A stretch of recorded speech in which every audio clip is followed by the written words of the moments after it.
Not saying this to be insulting to the Bucks. The Bucks were a legit championship contender for 6-7 years. They've gone through their cycle, and Giannis has outlived it. And what's happening right now, and Giannis is hard on the record, very firmly on the record, that he will not ask for a trade.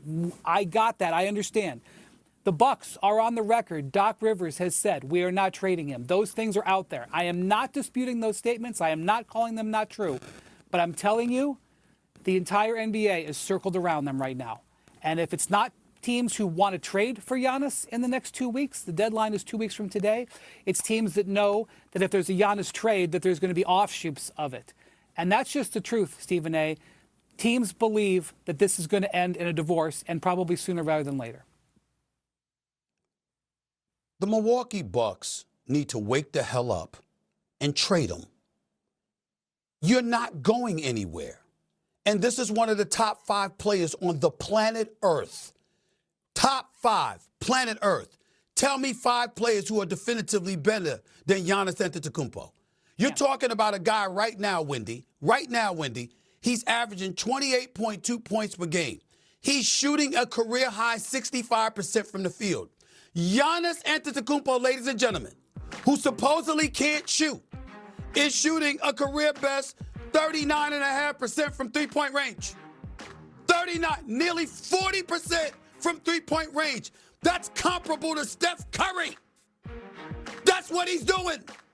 And this team stinks the way that it does. I mean, it's just, listen, at some point in time, you tried. You went out, you got Damian Lillard. That didn't work out, obviously. He torn his Achilles and all of this other stuff. Over the last 4 years, they've won 1 playoff series. They are 1-9 in their last 10 postseasons. How much evidence do you need? I mean, how many times have I said when we've been on the air, Wendy, if it walks like a duck and quacks like a duck, it ain't a damn mongoose. It's a duck. Look at them.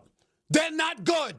Period. You have no shot to win a championship. And do you see the roster around them? I mean, no disrespect to the players. I understand that they individually they can play. They got talent. They belong on an NBA roster.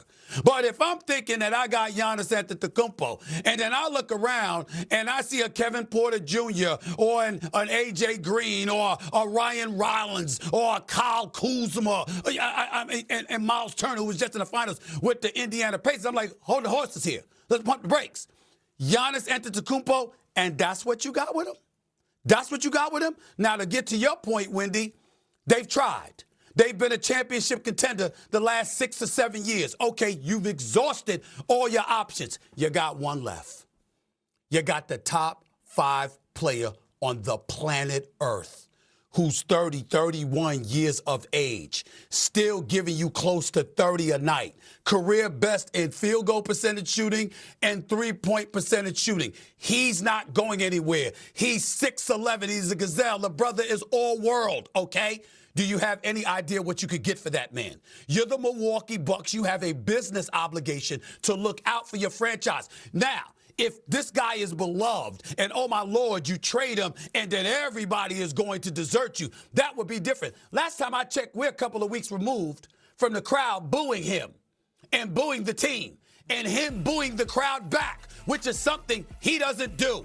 This is a man that felt like he was beholden to the Milwaukee Bucks. And what did he do? All of these years being beholden to them. Now he's booing back at their fan base. Clearly he doesn't feel he owes them anything. They shouldn't feel like they owe him anything. The man is a champion. He's a 2-time league MVP. He's a top 5 player on the planet. And he plays for a team that sucks. Plain and simple. You don't leave him in that situation. You maximize and exploit his talent by using him to get an abundance of assets. And last point, I understand that Phoenix got a first rounder and 5 second rounders along with Green and Dylan Brooks for Kevin Durant. I'm sorry. They got that to trade away Kevin Durant. I understand that the Lakers got Luka Doncic and only had to trade away a first round pick and obviously Anthony Davis and Christie. I get that. But your litmus is the New York Knicks, who got 5 first-round picks for Mikal Bridges. You don't have to get all of that, but you could get some of that and a player or two for Giannis. Yes, you can. You're the Milwaukee Bucks. Do you want to keep a star, be irrelevant, stink up the joint night after night, or do you want to, change things up and get an abundance of assets to build for the future? It's a very, very simple answer to this. Giannis must go. A, because he wants to, and B, because the Milwaukee Bucks should want to move him for an abundance of assets. This is not rocket science. Get him up out of there. He deserves better, bottom line, but the organization will benefit too. So, Wendy, you pointed out the trade deadline 2 weeks from today. Obviously, yes, Giannis has gone on record. He's not going to ask for a trade, but everyone is watching, as you said earlier. How likely is it that Giannis will be on the move here in the next 14 days?